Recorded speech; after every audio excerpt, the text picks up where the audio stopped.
Specialist, Gastroenterology from Gandhi Medical College, Secunderabad. She has 12 years of experience in gastroenterology, hepatology and endoscopy. She is also the member of American College of Gastroenterology. I welcome Doctor to our FB live session. Hello. Starting with our questions, we go on with the first question. What is gastrointestinal bleeding? Hi everybody, I'm Dr. Bharani speaking here. Gastrointestinal bleeding is the bleeding which occurs in the gastrointestinal tract, that is right from the oral cavity including our food pipe, that is the esophagus. It may occur from the stomach, it may occur from the small intestine or from the large intestine, that colon, or any bleeding from the anal canal also comes under GI bleeding. So this is a whole set of organs involved in the GI bleed. We move on to the second question. What are the causes of GI bleeding? So as I said, the bleeding can occur anywhere from the oral cavity to the anal canal and rectum. So various causes can be there, starting from gum bleeding and bleeding from the food pipe due to esophageal ulcers and due to something called swollen vessels which can occur in the esophagus, that is due to varices which occur in liver diseases, and any ulcers in the stomach or the small intestine can also lead to gastrointestinal bleeding, and any tumors occurring in the intestines, namely from the colon, majority of the cases we see, and bleeding from hemorrhoids, or in layman term we call it as piles. All these things can lead to bleedings. Next question, ma'am. What symptoms do patients have? So generally the patient will present with one of the symptoms, like he may present with vomiting of blood, that is called blood hematemesis we call it, so blood vomitings, or he may present with blood in the stools. So if the bleed source is from the upper part of the intestinal tract, the patient will present with blood vomitings, or if it's occurring from the colon, generally blood motions will occur. And sometimes patient can present with like black colored stools, completely jet black stools can occur. That is also a major sign which indicates that somewhere there is a bleeding occurring in the GI tract. Next question, ma'am. Which patients are at risk of developing GI bleeds? Yeah, mostly there are many diseases which increase the risk of developing GI bleed. The foremost is like patients with liver diseases. Whenever the liver failure patients, they can have swollen blood vessels occurring in the GI tract. Most of them present with blood vomitings. It's called a varicose bleed, and it's an emergency situation which occurs in liver disease patients. Other patients who are at risk of developing GI bleeds are those who take this blood thinners for various reasons, like heart attacks and all, those who undergo stenting, and with those patients with a brain stroke, they must be using blood thinners like aspirin, ecosprin, etc. So those are the patients who are at risk of developing GI bleed commonly, and those patients with autoimmune diseases, for various reasons they will be using steroids. So these are also the patients who can develop bleeding due to ulcers occurring in the stomach. That's it. Next question, ma'am. What should be done when the patient has blood vomitings and blood motions? So any patient who has a blood vomiting and a blood motion, it's an emergency situation, it's a medical emergency. Such patients should be immediately brought to the hospitals, where appropriate treatment can be given. Depending upon the amount of blood loss, the patient will be given blood transfusions, his vitals will be checked, he will be maintained, and appropriate procedures, investigations will be done at the hospital. So whoever the patient might be, whenever he has a vomiting of blood or blood in the stools, he should be brought immediately to the hospital. And we should see that the patient lies flat while traveling, because whenever the patient tries to stand up, he may have because of the blood loss occurring, there may be syncopal attacks, giddiness and all those occurring. So a patient should be in a lying down position, and he should be immediately brought to the hospital. Moving on to our next question, ma'am. What are the methods of diagnosing and treating GI bleeding? So whenever the blood loss is major, that means the patient is losing considerable amount of blood in a very short period of time. Patient will have various symptoms like hypotension, that is the BP falls, and he may have giddiness, and he may have a blackout, and he will have profuse sweating, and he may become pale. So as soon as he is brought to the hospitals, his vitals are checked, IV saline will be given, fluids and antibiotics as required, and various medications to reduce the acid output, that is the antacid medications, PPI are given immediately. And once the patient is stabilized a bit, he will be taken up for special procedures depending upon the source of bleed. For example, if the patient has blood vomitings, an upper gastrointestinal endoscopy will be done, and if he presents with a lower GI bleed, then lower GI endoscopy, that is sigmoidoscopy or colonoscopy, can be planned off.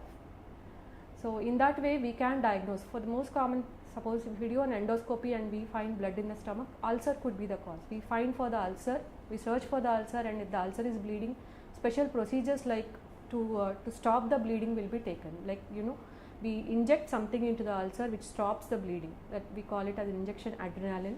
Other things like endoscopic placement of hemoclips, that is the clips which are applied on the ulcer bleeding vessel to stop the bleeding, can also be done. And in liver disease patients, whenever there is bleeding from the swollen blood vessels, that is called the varices, we employ special techniques called variceal banding, where we cut off the blood supply to the varix and stop the bleed. That's a special procedure which is done in the hospital. So, and other causes like lower GI bleeding are mostly due to hemorrhoids. So if it's due to hemorrhoids, we can do an endoscopic banding then and there itself. Otherwise, the patient can be taken up for surgery. Sometimes in elderly patients, tumors are the most common cause of bleeding. So if that is the case, we can take a biopsy from the tumors and send appropriately, as the condition permits, we can send the patient for surgeries. Right? So ma'am, coming towards our audience questions, the first question, what disease are complicated with gastrointestinal bleeding? So as I said earlier, liver diseases are the one which lead to bleedings. So any liver failure patients can present with blood vomitings due to swollen veins in the stomach and the foot pipe. Those are called varices. So these are the patients who are at risk of bleeding. And the other diseases, as I said, patients who are on blood thinners like ecosprin and all, they tend to form ulcers in the stomach and then they tend to bleed.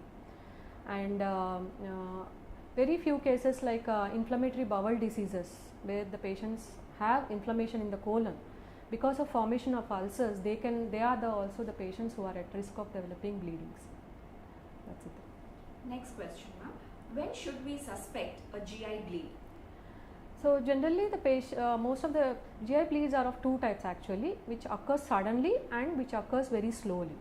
So whenever the patient bleeds suddenly, he may have a blood vomiting or blood in the stool, that can be easily diagnosed. But when the bleeding occurs slowly in a period of time, patient may not have much symptoms, but that means the body is trying to, it will adapt to itself for the bleeding. So we should look for other signs like black color stools, which indicate that there is considerable amount of blood going on in the GI, and patient may simply present with anemia and blood loss. So other reasons excluded, we don't know the reason, we do an endoscopy, we find something which is bleeding inside. So in that way we can diagnose the patients. Can GI bleeding stop on its own, ma'am? Yes, sometimes it stops whenever, if it is due to a superficial ulcer, for example, a small ulcer which has occurred in the stomach or duodenum, most of the times it will stop. And if the causative factor is removed, for example, patients who have been on painkillers for a long time might develop ulcers, and if the painkillers are stopped and no more are taken further, and patient takes some medication to reduce the amount of acidity and ulcer healing medications, those are the patients where the bleeding can spontaneously stop. Next question, can a CT scan detect GI bleeding? Yes, actually whenever the endoscopy fails to detect anything and the colonoscopy doesn't show the source of bleeding, we then go for a third test called the CT scan. Actually it's called CT angiography, where the blood vessels supplying the intestines are studied on a CT. So this angiography can detect the source of bleeding if it's occurring at that time. So accordingly we can treat. Right. Doctor, how long does it take to recover from GI bleeding?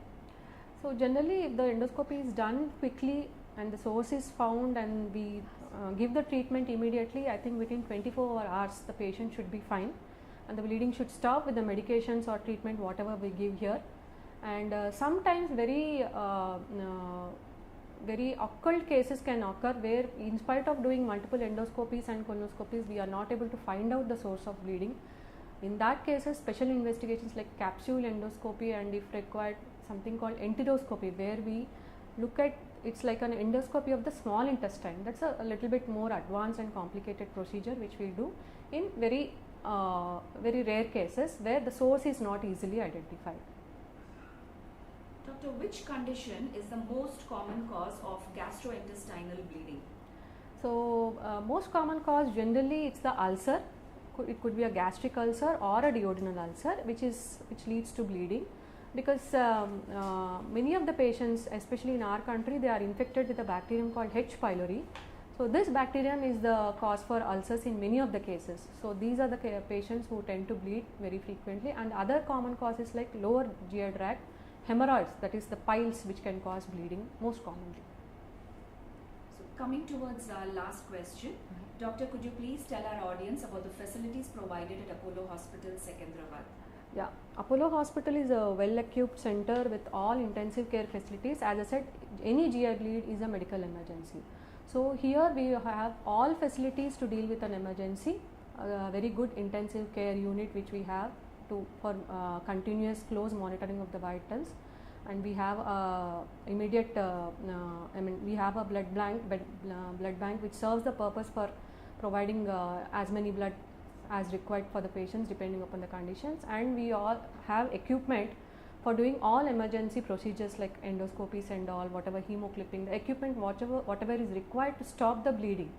So all procedures are done here in our hospital, and the endoscopy equipment is also the state of art, whatever the model is available, and we are able to deal with most of the cases, and patient should be fine within no time in our hospital. Dear viewers, we have come to the end of our session and hope we have covered all aspects. If you still have more doubts, you can book an appointment with Dr. Bharani and clarify your doubts. Thank you, Doctor, for educating our audience in today's session. Thank you for joining us. Stay tuned for more such educative live sessions. Namaste. Yes.